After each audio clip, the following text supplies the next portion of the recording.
So I just came from the room with John and William, and they were just singing your praises, both of you, about the joy that you brought to the set. So I just heard a full 8 minutes of your praises.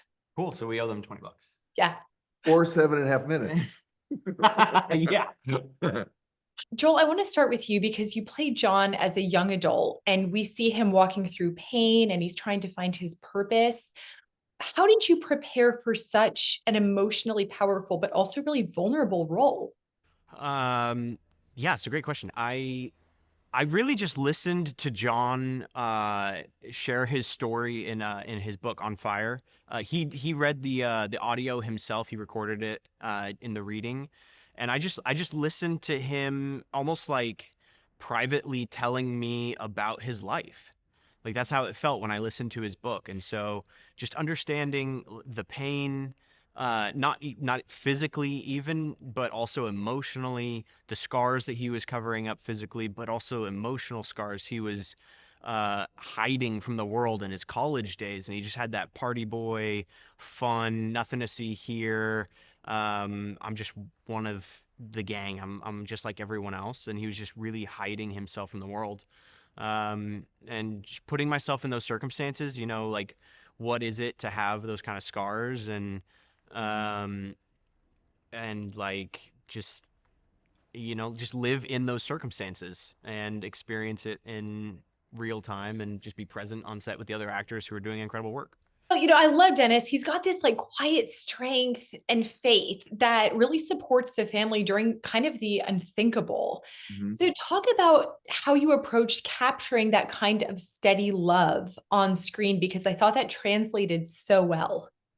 Well, if you get a good script, you don't have to do much work except memorize the lines that you're supposed to say to the other actor and wait for them to say the lines they've memorized, and then you infuse the emotion of whatever that scene is. If you're supposed to be laughing, you try to make the other actor laugh with those lines that are written down. And if you're seeing your son burned in the ER, you've got to say those lines, but give it that emotion. And sometimes that means you should probably have some water come out of your eyes, which doesn't always happen. But it's whatever the scene's calling for. I heard this great actor once say that every scene is a one-act play.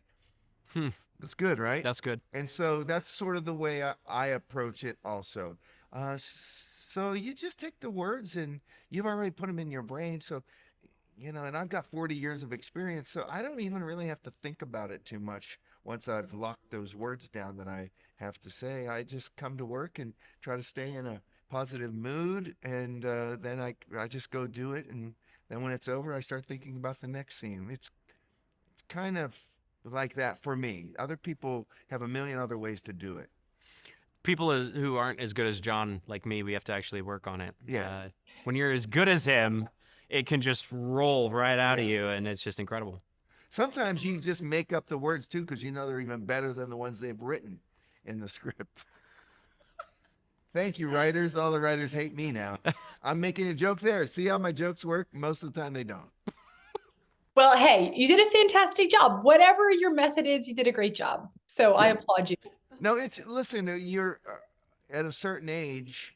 I'm almost 65. The phone really does sort of slow down from ringing. This guy's got a whole career ahead of him. And when you get to be this age, it slows down. So you're happy when it rings, and if it's not if it's not going to super embarrass me, I like to work and I'll go do it. So when this came along, John O'Leary, funny, sent me a little video telling me how much he would love me to be in this movie, and how much fun we would have in St. Louis, and just he had this big smile on his face. But the thing is, I'd worked with Sean McNamara before, like 20 years earlier with the Hillary Duff movie. So, and Sean's invited me to be in a couple of his other movies, and I couldn't because of scheduling. So I didn't even really need, from that little thing with John and Sean, I didn't even really need to read the script. I was like, I'm going to be in this movie. And the kicker was William H. Macy was in it. It's like, Yeah. I'm in. Yeah. I'm in. I just read the script just to read it because I was curious, but I was coming anyway. But yeah, at this age, there's a long line of guys that would have loved to play Denny. And so I'm just honored that I got to be able to do it. Choosing life and finding God's purpose are central themes of the film. How did those ideas resonate with you personally during filming? We